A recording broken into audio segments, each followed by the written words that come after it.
Welcome to Bold Talks series where creativity, leadership, ideas, innovation come together. My name is Epi Ludvik, and today I have a privilege to have a short one-on-one conversation with Vivek Bhaskaran, the founder and CEO of QuestionPro and chairman of SpatialChat. Vivek, great seeing you. Welcome to our Bold Talks series. How are you? Good. Super happy to be here. Excited about this conversation. Let's do it. Fantastic. Vivek, obviously you started a lot of ventures, but let's just start first thing telling us about the early influences that shaped your entrepreneurial mindset before launching your first venture. Great question. I'd say risk taking. My very first adventure with entrepreneurship was when I was in college. I needed to make money. Everybody in college needs to figure out a way to make money. I was in my dorms in actually Russia. And me and my roommate, we got together and we sold cigarettes. So we used to buy it in bulk and sell it to the other folks. What that kind of, well, it was probably not legal at the time to sell cigarettes inside the dorms to other students, but it was it was money that we needed. It was risk taking, and we figured out a gap. All the local shops used to close at 11 o'clock, and people needed cigarettes after 11 o'clock in the night, especially when they're drunk. And so we used to keep our room open for people to come and buy cigarettes from us. So make it easier for them. That was my, well, yeah, exactly. Make it easier, serve the customer, right? I mean, if you're drunk at 2 o'clock in the night, you need a cigarette, and, there are no shops open at 2 o'clock in the night. And, my room was 24/7. So anybody couldn't come and knock on my door to buy a pack of cigarettes. So, so kind of early thinking and early shaping, really, it's a great question. It's really comes down to risk taking. Originally I'm from India. I lived in Russia for a couple of years. I moved to the States. So for me, risk taking comes naturally because of my kind of early years in life where I took a big risk. So today the risks don't seem that big, quite frankly, compared to the risks that I've taken in the past. In moving as an 18-year-old, right after high school, I moved from India to Russia, and Russia was kind of okay at the time. Russia's crazy right now, but even this was back. And moving to a different country, staying away from your mom and dad for some period of time when you're a high school, just right after high school. So those things have shaped me in terms of just my ability to take risks are much higher and just go forward. And largely entrepreneurship is about taking risks and going forward with doing things that everybody will say, it's not a great idea. Well, you still have to believe in yourself and go for it. Yeah. Obviously the and having a tolerance, like, how much are you willing to take, how big of the risk you're able to take, that is something what truly defines the true entrepreneurs in terms of like going to the markets, and the list goes on. But that's a great start. And now fast forward in US, you started QuestionPro back in 2005. Tell us that journey.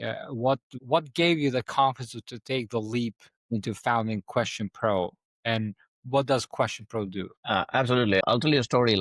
I used to be a consultant. I used to be a technology consultant, regular standard stuff. Made good money, quite frankly. But then I don't, as a consultant, it's great. You make good money. You go around, tell people what to do and do a little bit of stuff, but you really don't own anything. You don't really own the outcome. You don't really own the process. And I really was looking for something that I could own. And that was kind of the genesis behind how I started QuestionPro and why I started QuestionPro. So I really want to build a product that I could define and I could create, and I don't have to wait for other people to tell me what to do. So that was part of the kind of the emotional aspects of it. My background in software and technology, so I could build pretty much anything that anybody wanted. So that's pretty easy stuff, at least organically. That's what I have been trained for. But then kind of like I stumbled into this concept of surveys because I had partnered up with a professor when I was in college. He was a market research professor, and he kind of came up with the concept of dynamic surveys and creating surveys online, but he needed some technology help. So he and I had partnered up together in college. But later on, I said, like, well, that was a good idea. Well, let's just take that on and make that into a product and actually build a SaaS product around it and make it into a commercially viable kind of solution. So that is the genesis about how it was. It's a combination of 2 or 3 factors. Number one, I hated my day job, my current day job. Frankly, I hated my boss, really, and I hated the concept of consulting also. It was good money, but it was not fulfilling. Let's put it that way, right? So it was not really. I was not personally fulfilled. The economics are great, actually. I was flying around, talking to people, doing new projects, executing on projects, but no, I was not owning anything. So it's a combination of those two or three factors. I remember vividly in October of 2005. That was almost 20 years ago. And I quit my day job. I didn't even tell my wife, honestly. I just said, I'm fucking done. I just done. I'm done. And at the time, I used to live in Seattle, and parking in Seattle, downtown Seattle, was pretty expensive. So I used to take the bus from where I used to live. And so my wife used to come and pick me up from the bus. It's the park and ride. So I remember vividly, like, I came back and I told my wife, like, hey, hey, Kalpana, I quit my job. And she's like, what the fuck? Who's going to pay the mortgage? You just quit your job. I was like, don't worry, it's all good. So I have, $30,000 saved up, and I think we can survive for 6 months on 30K, and figured I can pay the mortgage. Was, I think, $1,800 at the time for me. Plus, I think I can survive, and I think I was pretty confident that I would make enough money in the next 6 months to continue that, continue the operation. So, and I was pretty confident I was able to do it, or not, at least I thought I would be able to do it, but obviously we did it. So that's how we got, and thank God bless her heart. She supported me. She's like, all right, fine. I'm sure you'll figure it out. And we kind of launched it. We launched it. Yeah, well, it's always make sure that your other better half is the same page. I always see that when an entrepreneur, the other half is not on the same page, it's going to go to very difficult times. Having your wife, your spouse, your partner in the same page is super super important. So tell Yeah, us. and supportive. She's been supportive for every crazy idea I've had. She's like, wow, it's your fucking crazy idea. So we want to do it, max it. And her maxim is pretty straightforward. Like, if it makes you happy, do it. That's fine. What we care about is each other's happiness. And if this is truly what you really, really want to do, we'll figure out the rest, really, right? The money and the risk. And I mean, almost all of them get figured out over time. It's, you work on it, it gets sorted. Yeah, 100%. Now, tell us about Question Pro. So now it's been in business for over 20 years.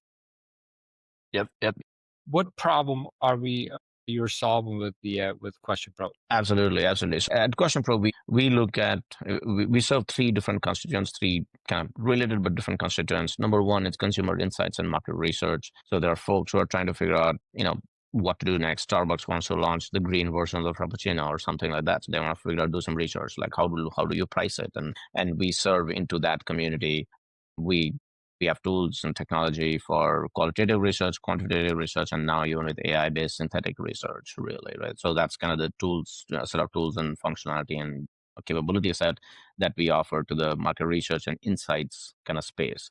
Second part of our business is customer experience. So, every time a plane lands, Emirates lands a plane, they want to send a survey saying that, hey, how was the flight? It's not really research, it's more operational data collection to kind of make sure that the experience was up to their own standards. We've all seen this on a practical level with Uber, right? Every time you take an Uber ride, you give a 5-star rating. Every time you go out eat somewhere, you give some rating. So it's like, it's not really for research, it's really for operational data collection so that we can shape the experience, so that at least the companies understand how that experience is looking. Is it up to their standards or not up to their own internal standards? Third part of our business is, again, understanding employees. So, employee satisfaction surveys, what employees do.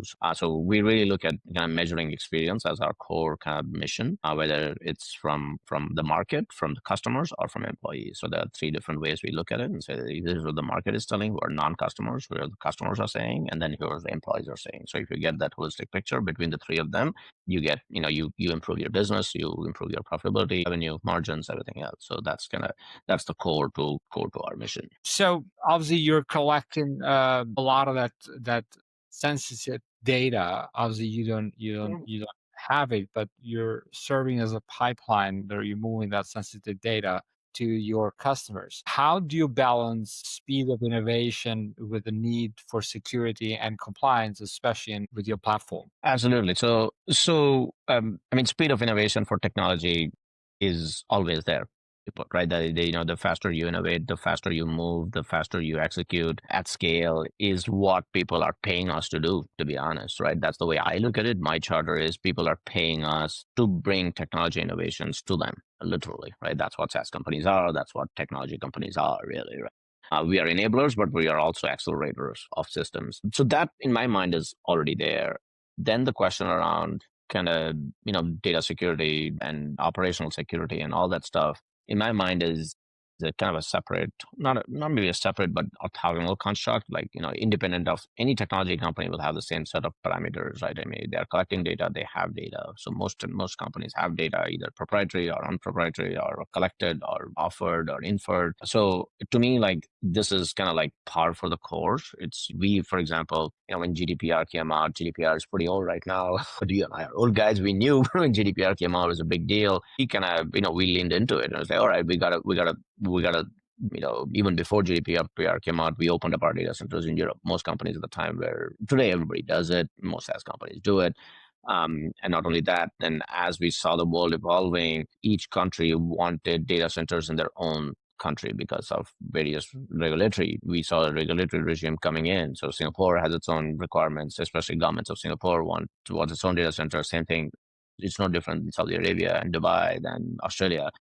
Most Australian federal government contracts require data to be residing in Australia, really, right? So we leaned into that, and we currently have 15 different data centers in 15 different markets. Every market we are in, we kind of so some countries do not have the strict regulatory requirements. Some countries do, but we kind of leaned in and said we made it easy internally for us to spin up data centers and run our systems in a particular market. So these are kind of things that we've kind of invested in upfront. We don't fight typically the regulation. We say like, okay, this is the regulation. We see the market going this way, so we gotta like be good at it, really, right? So we became really good at building out data centers in other markets and putting into our ecosystems. And we obviously have a fairly large ecosystem, so we need to kind of have some sort of a system in play where we can spin up data centers and actually get it working seamlessly internally from a data, product, and everything perspective, and even pricing and all that stuff. So to answer your question, yeah. So you kind of like look at what the playbook is, and then you kind of be like start going where the puck is gonna and that's how we do it. So we say like, well, we saw the writing on the wall with GDPR, and that was a natural, then other countries were going to follow, and we said Australia was going to follow in some way. Canada has done it the same way, similar kind of way, not exactly the same, and UK has its own kind of game. So we are now well positioned to address those issues because we took the GDPR issue, that's just an example, and said leaned into it and say, hey, here's we'll use that as actually an advantage. Instead of looking at it as a disadvantage, we said, okay, let us get good at it so that it becomes to our advantage. Yeah. So we touched a little bit about the entrepreneurship. You said it's about taking that risk. Can you share a time when you had to make a difficult call that went against, or the difficult decision that went against the data, but aligned with your gut feel?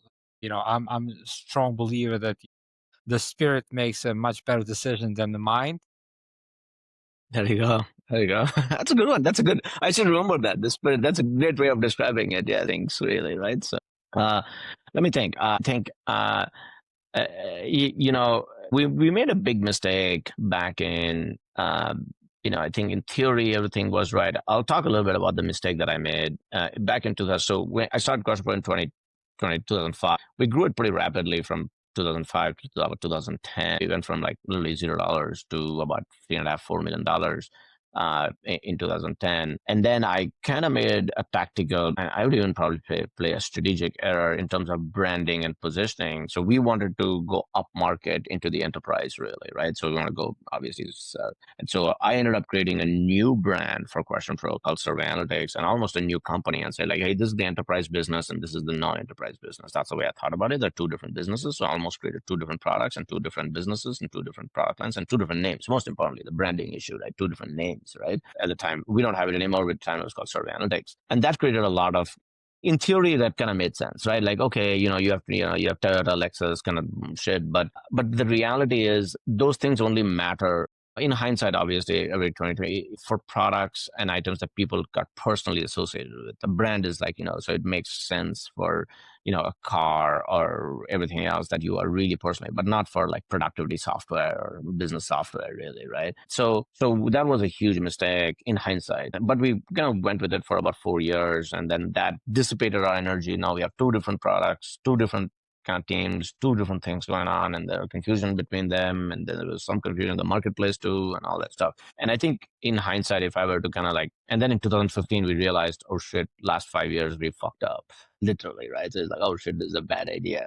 And then we merge the two together and call it. I mean, effectively, you should just call it a SKU or a product within your operation, right? It's not that you shouldn't have stratified layers, but you can have different products within your company, simply put, right? So it's not that you need to have new brand and new logos. You can just kind of, and that's how we do it today. So we have, we sell software at $1,000, and we sell software at $100,000 also. So the enterprise version, and there are different versions of the software, literally. But that helps the brand. At least it simplifies the conversation. Like, hey, what does QuestionPro do? And then, yes, there are people who can afford $10,000. There are people who can afford $100,000. There are different the capability set and the service delivery is different for the 100K versus 10.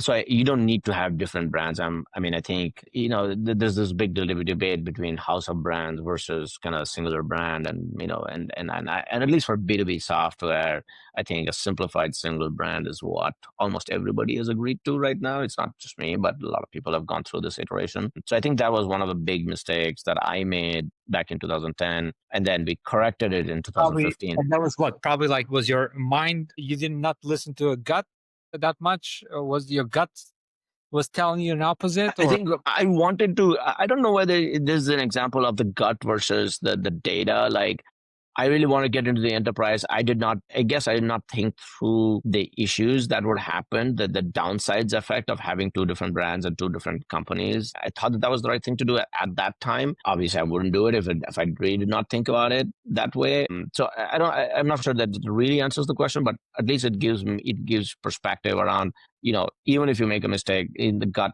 there is time to course correct. That's the point I'm trying to make, is that it's okay to make fucking mistakes and say, all right, we made a mistake, even if you made the mistake, right? Yeah, just own it. Yeah, it's all right. Yeah, it's all right. Like, hey, we thought that this was the right time. And again, time changes. Consumerization of IT came along. A lot of things changed, right? Back in 2009, there was Mozy, and then there was EMC. The enterprise things were completely different than consumer products. And over time, they kind of merged, really, right? Over between 2010 and 2015, consumerization of IT came along, and all that stuff happened. So I would say, like, even if you make a mistake, just own it, and then you can course correct. And you just have to have the internal wherewithal to say, yes, that was a mistake, that, in hindsight. And I'm glad that we kind of course corrected. Otherwise, we would still be stuck, and we were stuck. And the economics actually panned out, right? So we were, QuestionPro was stuck. We grew it to 4 million, but was stuck at $3.5-4 million for the next. It went from 3.8 to 4.1 to 4.3. It's not really like moving. It was like really growth at at that scale, which should be going at a much faster rate. We at least, to make any meaningful change. And on the enterprise side, we started the enterprise business. Kind of, I grew to 2, and then 10 got stuck too. So, but when we merged, we went from 6 to 10, and then 12, and then the acceleration started. So we knew that at that point, the decision to merge was a good one, and the decision to merge was a little bit of gut, a little bit of, and actually, we realized, like, shit, this is not working. We got to do something different, right? And we realized, oh, this is not working because we did put together a system that is incorrect. A little bit of it was data, and a lot of it was just pure gut and business. Realistically, like, oh shit, this thing. Obviously, the data was there. The revenue was not moving year over year. Revenue growth was slowing down considerably, and so we had to do something different. We made the move to kind of merge the two businesses together, and that got the acceleration going again. Vivek, what does the word bold mean to you? Wow, bold to me it's a combination of doing something different and actually doing it. I like the word bold because it's actually like, it's kinetic, it's doing things, it's not just pontificating and thinking, right?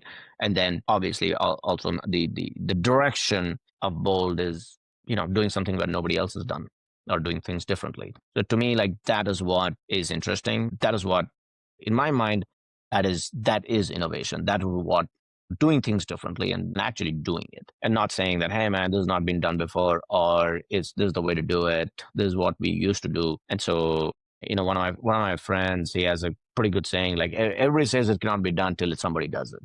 Simple, right? So like, so it's like, oh yeah, even internally, we're all working with internally. Oh yeah, we cannot do this. It's too complicated, or it's just almost impossible. I can't even think about how to do it.